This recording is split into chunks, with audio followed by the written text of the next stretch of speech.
Hey Deep Chatters, I'm Leah Morris here with my co-host Jennifer Butler, and this is Deep Chats Podcast, where we have raw discussions about real life. Each week you can expect unfiltered, no BS conversations from the heart about topics that actually might matter to you. We're just a couple of relationship coaches who want to cut through the small talk and dive deeper. So thanks for joining us on this journey, and be sure to subscribe to the show so you never miss an episode. Hey Deep Chatters, welcome back. This is Leah here with Jennifer Butler. Today we're going to be talking about happy, healthy relationships. Something that many of us, Jen and I included, didn't come out of the womb understanding. So it's going to be a good conversation today, and I'm really excited to be talking about it. Yeah, me too. Such a fun topic because it's true. I think a lot of us didn't come out of the womb understanding even what it looked like. Yeah, it's funny because now I can actually tell the difference between what one is and what one isn't. But there was a time that, I had no idea. Mm-hmm. Yeah. It's just like, I feel like for a long time, it's just been an experiment for me, like a guessing game. Is this healthy? Is this healthy? And then just like a constant backslide into old belief systems, like old narratives, which I think we pick up when we're children, right? Yeah, for sure. I mean, there was a lot of fighting in my childhood. So I think that I just assumed probably that was normal. And then I think my relationship was, when we were good, we were so good that I thought, wow, like I've actually like graduated from what my parents did, but meanwhile, go to sleep crying at night, have 4-day standoffs where you don't speak. Like, I thought that was normal. Yeah. Part of a relationship. It's just not a happy, healthy one. Right. And gosh, it's so crazy because, our parents learned that from their parents, and it's just this like generational passing down of like, here's the tradition of unhealthy relationship dynamics. And we just take it for face value and don't ask questions. But I think, when you've been through something really difficult, like a divorce or like an extremely abusive relationship, if you're lucky, you have the option to pause and then start to ask questions like, is this as good as it gets? Right. Is this normal? Or not normal, like, is this healthy? Is this happy? And I think when you begin to question those dynamics and you begin to look at like, okay, what don't I know? There's a whole world that opens up. And I think you and I have had the opportunity to actually be able to do that. Yeah. It's funny.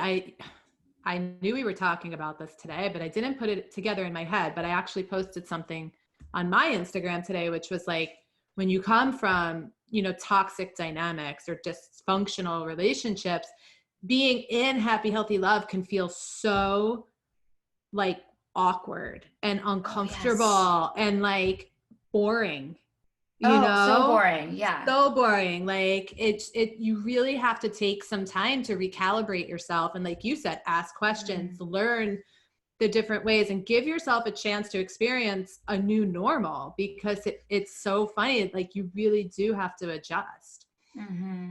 Yeah. It's like also this feeling of like, this isn't romance. Right. You almost like become addicted to this like toxicity in a way, and it's like, ooh, that's like exciting, and that's like passionate, and that's messy and chaotic, and yeah, like relationships can be that way from time to time, but like that's not something that we should be used to as far as like, oh, that's what love is, and I think like when that's subtracted and when we find ourselves in something healthier and happier, we're kind of left with this void of like, where's the passion and chaos? and it's like not as attractive for some reason. We're like, our little drug isn't there anymore. That's exactly. It's like a little dose of drugs. I think it's the book Attached, where they talk about like the science around that. But we really do start to equate that flood of fight or flight or freeze, the flood of hormones that comes through us. When we're in like a toxic or dysfunctional relationship, we start to equate that with love.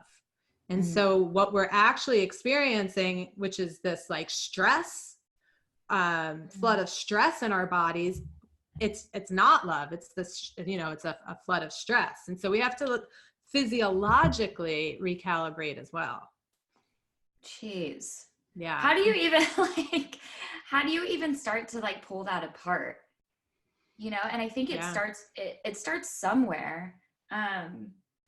And for me, like, I don't know about you, but this is still something I'm learning. This is definitely still something I'm like in constant analysis, learning phase. Like I am by no means like an expert of what healthy love looks like. Actually, it's funny because I think it's easier for me to identify it outwardly, like in other relationships. Absolutely. But to like be in it, it's just like I have the physiological response comes into play, and then I have to battle what I know versus what I'm feeling, and like the discomfort of something that isn't necessarily something I'm used to, and trying to like figure out, is this just uncomfortable because it's wrong, or is it uncomfortable because I'm just not used to it, to something healthier? Right. Does that make sense? Absolutely. Yeah, it makes total sense. And I think that's, I tell my clients all the time, like, that's what the work is. Like, we can't expect that all of our patterns and all of our fears and all of our dysfunction, or because we all have our own dysfunction too, that it's just going to disappear or go away, or we're going to like work through it all and be perfect at some point, right? Like, it's going to come up. Like, if you've had a fear your whole life, or a story that you've been telling yourself that you're not worthy, that's going to pop up in certain situations in your life. But the work is getting to a place where you're able to recognize it. And then, like you said, stop and take the time that it takes you to really sort out what's going on here. Is this an old pattern or an old story, or does this really not feel good? And I'm really not, feeling this or being fed by this. Right. Stories are an interesting thing that I know you and I both work with our clients a lot on this thing, these inner narratives.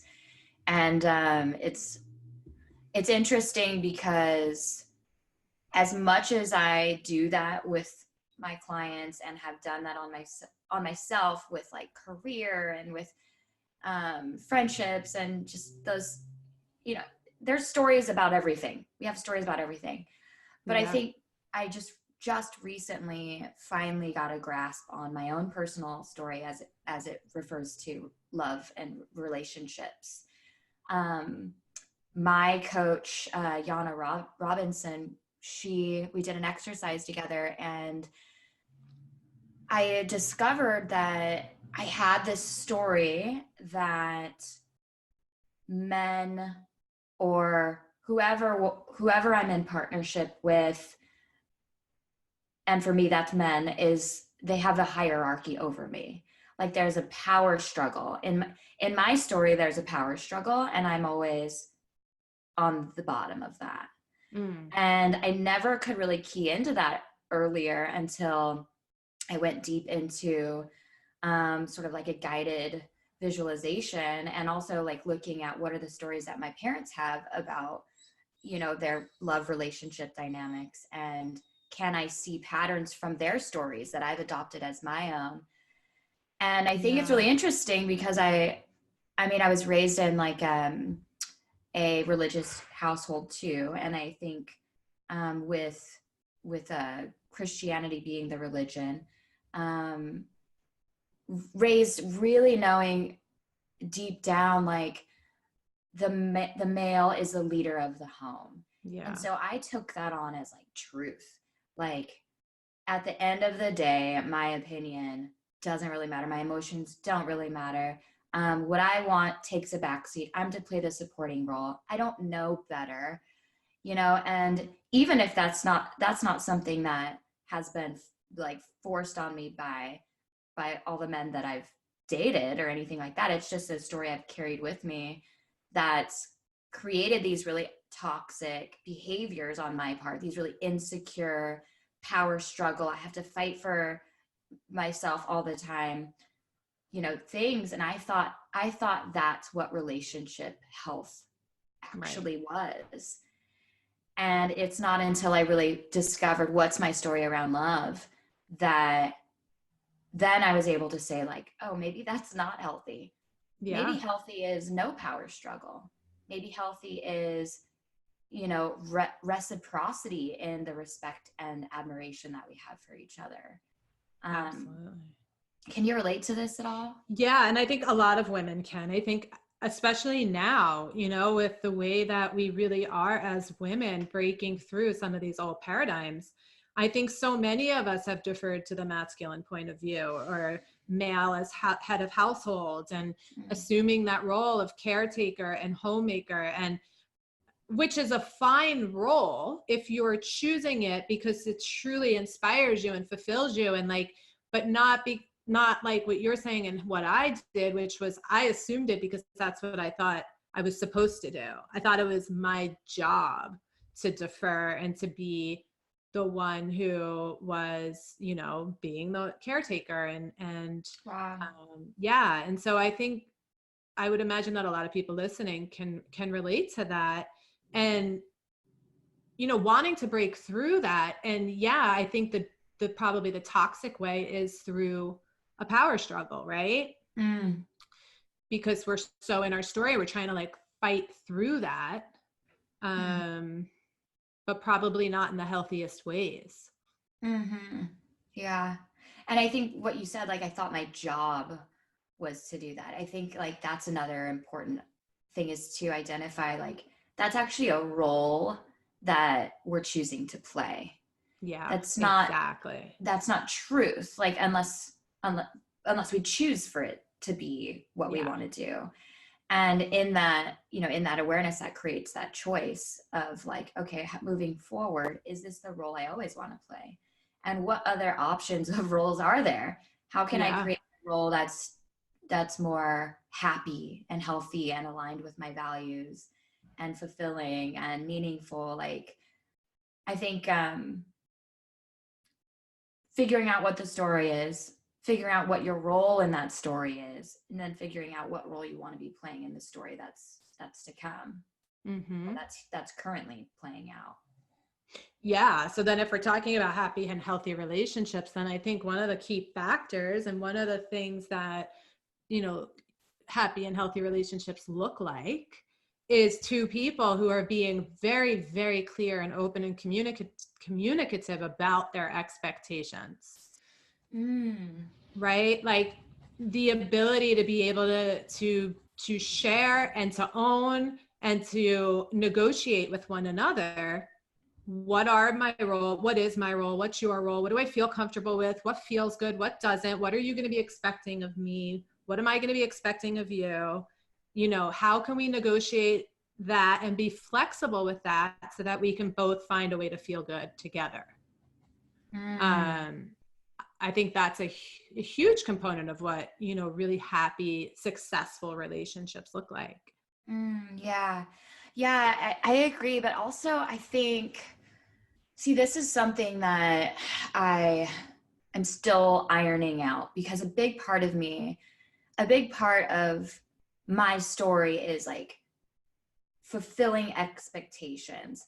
And so that word has a little bit of a stickiness for me. I hear what you're saying as far as also remaining flexible in that and finding where you can both exist, in a way that feels good for you. But as far as expectations go, that's something that has actually I feel ruined a lot of my relationships, is that I have these really rigid expectations rather than flexible. And I'm this needs to look like this for me in order for me to feel loved, in order for me to be happy. You know, you need to act this way towards me. You need to make me feel these ways. And you need to, I don't know, like call me back within like an hour of when I call, like all these crazy little expectations mixed in with big ones too. And I think for me, it's been a letting go of expectations, and almost like more of a surrender of like, who are you? Like, let me tell you who I am and what I want and what I need. And then you tell me completely who you are and what you want and what you need. And if that works together, then it works, but don't change yourself too much to fit my expectations. And I don't want to do that for you either. Like if it infringes on who I am as a person in order for me to meet your expectations. So it's a hard one for me, you know, it's like, yes, expectations, but also I don't want to change for you. Well, I think there's a difference between needy expectations and healthy expectations. Boom. Yeah.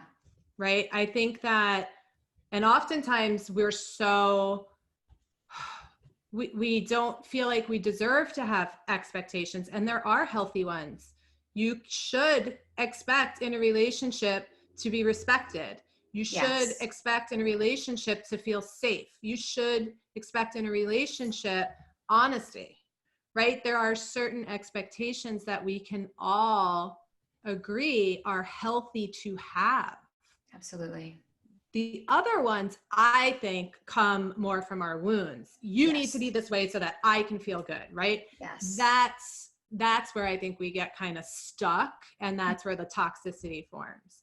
But if your partner can't sit across from you and say, no, I can't live up to your expectation that I'll always be honest with you, well, then perhaps that's something that, you kind of really need to look at, and is probably not going to result in a healthy and happy union. Absolutely. I agree with that. And I think that that's a really important thing to differentiate. And then also, just because you and I talk to people a lot about these things, I'm sort of devil's advocating this too, but so that one of the things you mentioned is like, you should deserve to feel safe, like safety. So safety and security, for sure, 100% agree with that. But I also think people have a tendency to twist what that is. Like, and to say like, oh, well, what makes me feel safe and secure is if you call me back in an hour. Yeah. Within an hour. And so they twist it to be like, well, you're just not, I deserve to feel secure. I deserve to feel safe. And then they twist it into this like sort of not meaningless, but petty expectation of like, you need to do this in order for me to feel this. And so I think with that healthy relationship, a big piece of this is to not expect other people to give you something that you can't even give yourself. Like if you can't feel secure in yourself to wait an hour for someone to call you back, or even like a day, they're never going to meet up to your expectations. It's, you know what I mean? Like I feel totally certain piece of this that needs to be self-soothing, that your wounds and self-soothing. I think there's a lot of healing in relationships from, if you're wounded in a certain place, and to really feel that healing from a partner. But I also think it needs to really be present, like in the individual. I feel secure on my own. I feel safe on my own, and I know what that feels like so deeply that I don't need you to constantly affirm that for me. Yeah, absolutely. I mean, for sure. I think hands down, successful relationships are two people who are staying in their lane, who are making sure that they are filling their own well, that they are feeling their own joy, their own happiness, that they're coming to the union as a full and whole individual. It's like that 50-50 thing. No, it's like, it's 100 and 100. Like you're responsible for you, you're responsible for you. And then we come together and we create this partnership that we're both responsible for. Right. And so, yeah, I hands down totally agree with that. Like first and foremost, that's why I am a big, big, big believer in you have to be your number one priority, because you cannot be fully available for a lover, for a child, for anything, unless you are taking care of yourself first. And so I think that's a big piece, is like being committed to your own personal growth and evolution and fulfillment and joy and health. Yeah, absolutely. You have to be your number one priority. Yeah. This is something I think that a lot of people confuse with selfishness. Yeah. You know, and this is another like unhealthy relationship dynamic, which is like too much self-sacrifice. Over operating in someone else's life and under operating in your own. Yeah. It starts to lead towards codependency too. And I think this is actually something, you have to be your number one priority. This is something that I had a hard time owning, because I think there was a big piece of me that's like, I thought I was supposed to be helping everyone else. That's my role. Yep, totally. And if I'm not helping everyone else, then like I don't feel secure, you know, like what's my role? Or important. Yeah. I don't feel needed or valued. Yeah. And so really, like, I think we were talking about this earlier this week. You can't pour from an empty cup. Yeah. You know? Yeah.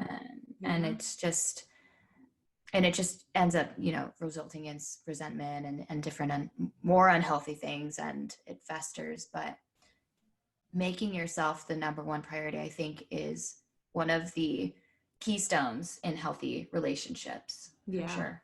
Yeah, I agree. I forget who says it. It might be Gabrielle Bernstein. I'm not sure, but somebody says that selfish is actually just tending towards self, right? It's very different than self-centered, right? There's a very big distinction that needs to be made. And I think that what you're saying is so true. I think we've all, if not currently, have all struggled with feeling very guilty about putting ourselves first, especially as women, as mothers, you know. And I think putting yourself first, you know, especially it gets sticky when you're talking about a mom with her kids, doesn't mean that you still wouldn't like take a bullet for your kid. It doesn't mean that you wouldn't, you know, the clothes off your back, of course, right, to your child. But it does mean that you're not continuously sourcing your value and your worth from them, right? That you're filling yourself up so that you can be available to be their parent, to be their mother, to be fully present for them, and stop pulling from them to source you.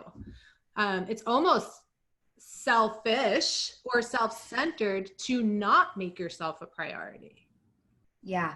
Because you're requiring from them something that should not be required. Oh, can you expand on that a little bit more? Well, yeah, I mean, I think you did before. It's like if we're sourcing our importance, our value from being needed, right? From somebody else needing us, or us just constantly overgiving or overcompensating or overdoing in somebody else's life, you're getting something out of that. Otherwise you wouldn't be doing it, right? Yeah. And so if you flip it, instead, make yourself your priority and become the source of your own importance, value, worth, all of that, so that you can just be a parent, or just be a spouse, or just be a friend, and be open and available. You're still going to be able to help, right? You're still going to be able to be supportive and be there, but it's going to come from a place of abundance, as opposed to a place of like need. Yeah. Yeah, absolutely. I mean, what a huge responsibility it is to like take care of like make sure someone else feels valued. Like that's a lot to put on your kids Totally. and anybody, really, anybody, especially, partnerships too. And to say like, I don't believe I'm worthy unless you do exactly as I want you to do. Yeah. And you let me take care of you exactly how I need to. And it's just like, I don't know. Yeah. It's heavy. It's really heavy, and it's not healthy. And I think too, when you were talking earlier about, um, you know, feeling selfish for taking care of yourself, typically I've found that when we feel that way, we also make other people feel selfish for taking care of themselves too. Yeah. Yeah. And and we see like our partner saying like, I want to go hang out with my friends. I want to go, buy myself this nice shirt or whatever it is. And I want to eat this for dinner. I want to sleep in. And a lot of times we're like, that's selfish because Mm-hmm. we can't give that to ourselves. And so Exactly. like that on another level, it creates this, unhealthy dynamic too of like, because I'm not able to take care of myself and I judge that in myself, and I'm going to judge it in you as well. And I expect you Yeah. to not put yourself first. Yeah. And so the flip side of that, the healthy thing is the more you can tender towards yourself, the more permission you give to the people around you to do it as well. It's Yes. like you free everybody to actually learn how to source their own fulfillment and joy, Yes. Yes. which is When healthy. Yes, and that's like I was thinking about your tattoo, that the freedom tattoo that you have, Yeah. and I actually wrote down here in my book freedom, and I have it underlined like, what is happy, healthy relationship? Like what is it? And like the first word that came to mind is freedom.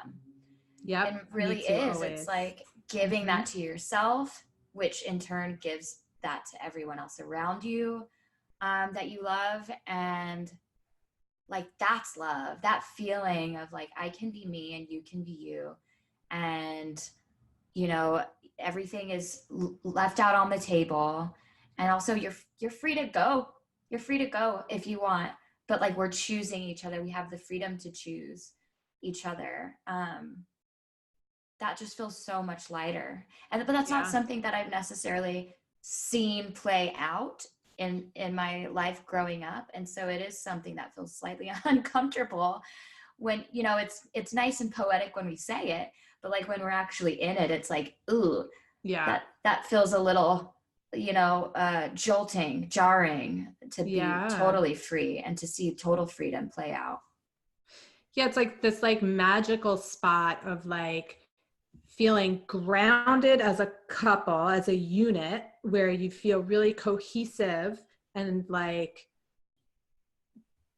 that closeness, right? That safety that just really comes from that alignment and cohesion.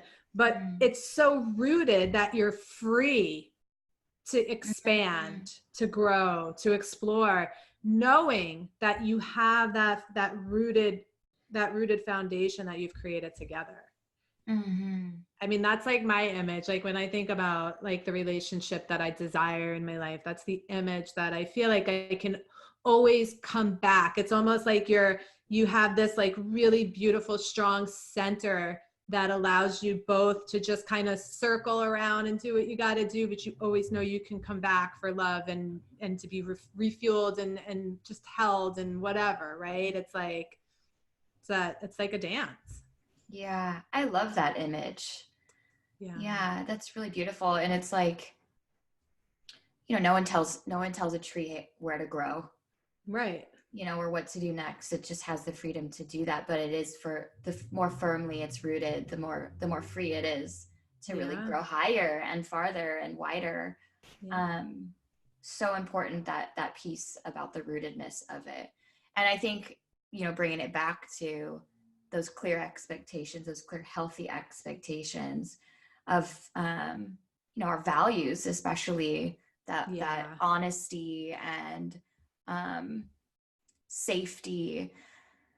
That's where the ball of the root is created. Exactly. Yeah, the healthy expectations. And I'm so glad you included values in that, because our values are expectations that are healthy, right? Like the values that I hold, I expect from a partner. And if that can't be reciprocated, then that's not my partner. Yeah. Right. That's okay. Right. And that's okay. Yeah.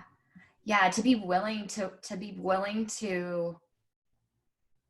let someone be what they need to be and it not fit your expectation is also you have to be willing to walk away. Yeah.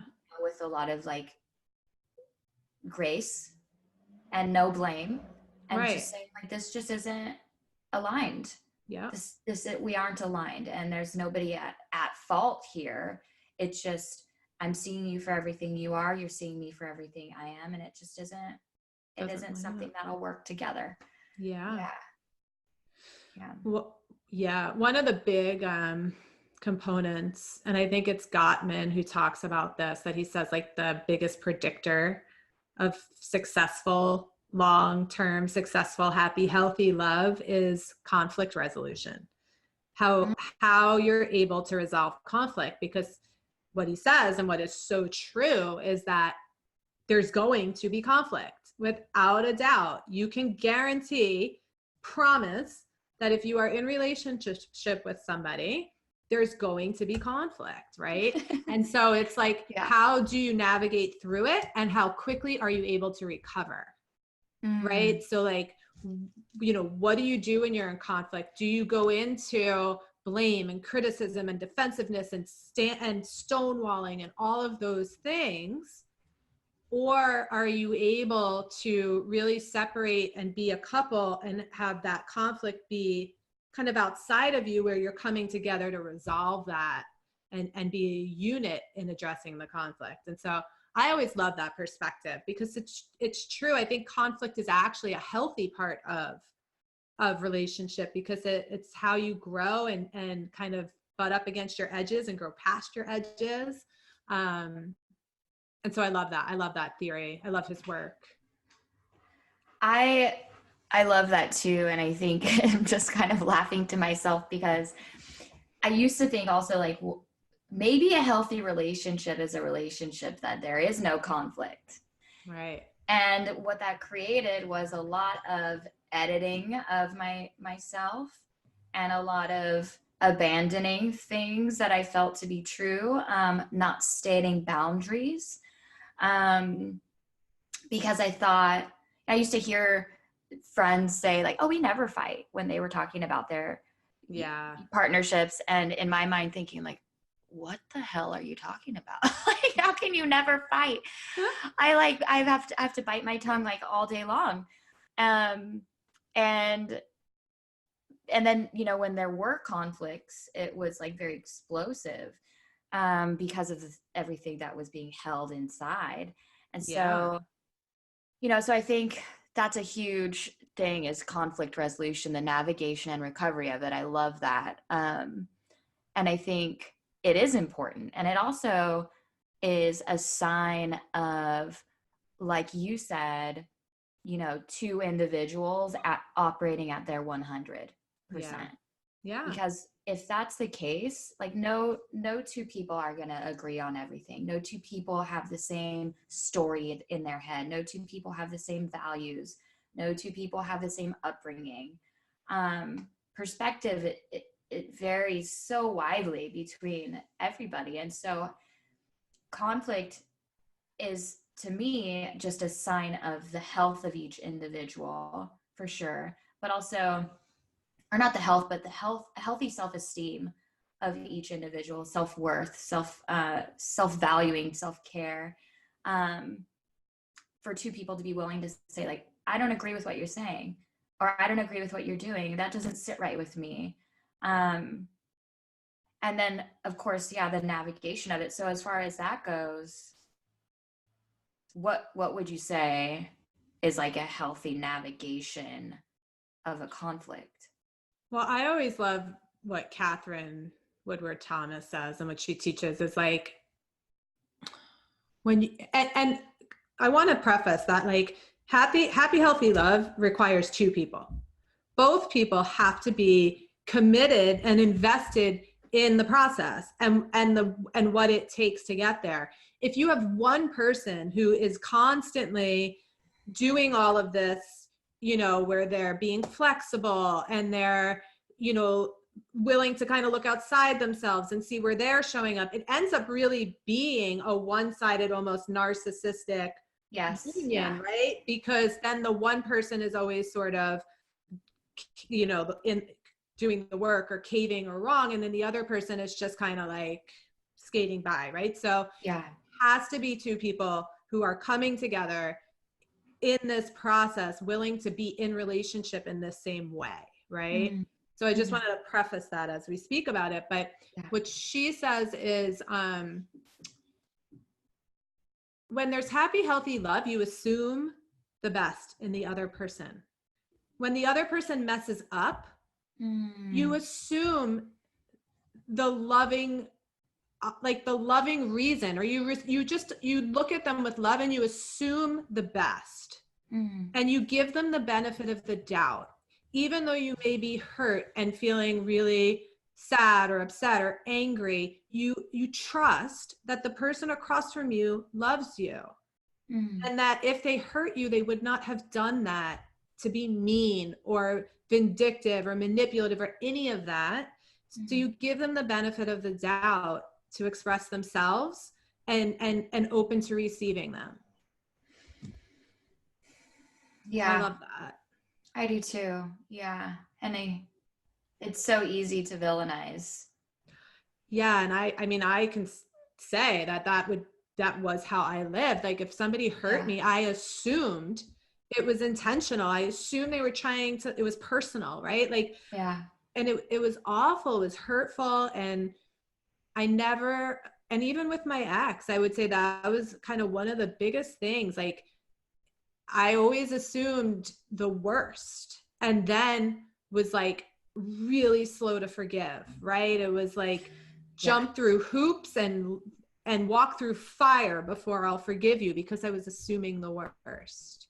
Right. And that's not what happy, healthy love looks like. If I'm in relationship with you, I want to assume and trust and know that you love me. Absolutely. And I think, that's easier in other relationships at times than it is in your like romantic relationship. Yeah. For some reason, like there is a difference between friendships and romantic relationships for sure. And I think, not everybody, but I know I am much more benefit of the doubt giver to my friends about certain things, and, a lot less expectation. And not like entirely, but I think there is more of a See, I'm not a fan of the word unconditional, because I absolutely think there are conditions, but I think that it would serve us to sort of look at our partners as also our friends, and sort of say like, they deserve the benefit of the doubt too. Yep. Of course, not in every situation, not every single, if there's a pattern of that's important to pay attention to as well. But, I think looking at them and saying like, hey, I see the best in you. I have compassion for what has happened, or a mistake that's been made or whatever. I don't think that you're intentionally trying to hurt or sabotage this relationship. It's a much more flowing place to be as far as relationships go, and really doesn't hinder the growth of that tree that you're talking about anymore. Yeah. It's almost like not watering the tree. If you're saying like, I'm always going to give you not the benefit of it, I'm always going to think the worst. It's going to be really hard for that tree to grow and feel free if it's not receiving that layer of like understanding and love. Yeah. Yeah. Well, and I think again, it goes back to like when you have two people who believe in this mindset, right? When you have two people who are in the relationship centered around the same mindset, it becomes easier to assume the best. It becomes easier to give, you know, to give them the benefit of the doubt, right? Mm-hmm. Because you're both invested in this process. Yeah. Right. It's very different when you're just constantly assuming the best. And yeah, the other person is not in this, like, you know, is just not committed to this sort of way of thinking and being in relationship. Mm-hmm. Yeah, absolutely. So bottom line is relationships are really hard. And it's a wonder how we, you know, how we can really like differentiate all this stuff in the first place.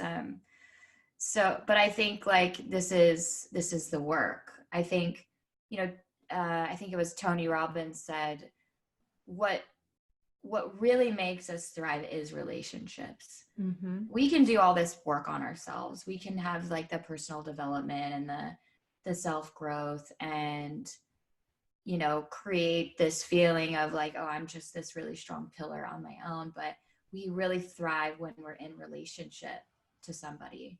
Absolutely. And to really feel what that's like to have a partnership and to be in a safe, you know, in a safe environment in that partnership, and to feel like we're constantly being encouraged. You know, of course, to feel strong in ourselves and to be that 100%. But, you know, that's why people are punished by being put in solitary confinement. We're not meant to be alone. No, not at all. And relationship can look like anything. I just, you know, it doesn't have to, you know, it's like, yeah, some people might not want to be married or in a one-on-one partnership, right? But it is relationship, right? Having those close, you know, interactive dynamics with another human being or two other human or five, whatever that looks like for you. Mm-hmm. But yeah, we're not meant to be alone, isolated. No, not at all. So I would say, you know, question your norm. If you're finding yourself in relationships that aren't feeling healthy, question like the stories that you're telling yourself. Question the way that you've always done it. You know, you can't break a cycle if you're doing the same thing over and over and over and over and over. Yep. So maybe it's time to start questioning, and maybe it's not everyone else's fault. Right. That's an important one too. Like, okay, what's the common denominator here? Mm-hmm. And how can I begin to shift the way I've been doing things all this time? How can I begin to shift the way I see things? And how I'm creating things. Like, how am I creating what's in front of me? If I'm constantly, you know, in turmoil with my significant other, how am I creating it? How am I showing up? How is this happening through me? Yeah. Right. Yep. The balance of taking personal responsibility, but also knowing when to say like, that's their responsibility as well. Balance is another word that comes to mind when I think of happy, healthy relationships. Stay in your lane. Stay in your lane. Yes. Stay in your lane. I love that Michael Phelps. Do you remember when Michael Phelps lost? It was like the last Olympics, and they have that picture of him, and it's like they're neck and neck, and he kind of looks over. And it's like that 1 second of taking his eye off his own lane to look over at the other swimmer and he lost. And it's like the perfect depiction of stay in your lane, right? Be your best self, stay in your lane, do what you have to do so you can show up 100%, and be successful at whatever it is you're doing, whether it's your relationship or parenting or career or whatever. Stay in your lane. I totally forgot about that, but now so vividly remember. Yeah. Oh, he just choked that last part. It was that look. Yeah. He got out of his rhythm, got out of his focus, and really like paying attention to like what's important. What's important isn't what the guy next to you is doing. Yeah. Or the person next to you. It's what's important is that you're doing the best you can. Yeah, exactly. Just keep swimming. Just keep swimming in your lane. in your lane. Yeah. Well, this has been a really fun conversation to have. And I feel like, you know, this is something that I think a lot of people can relate to, of like, really what is a happy, healthy relationship. And so I'm glad we got to explore that today. And to all the deep chatters out there, I just kind of, you know, what is it that you think a happy, healthy relationship looks like? We would love to hear. And also, you know, if you feel to share this with anybody who is having trouble deciphering healthy from unhealthy, feel free to send this to them. I'm sure it could help in some way. Yeah, absolutely. Thank you, Deep Chatters. We'll see you next week.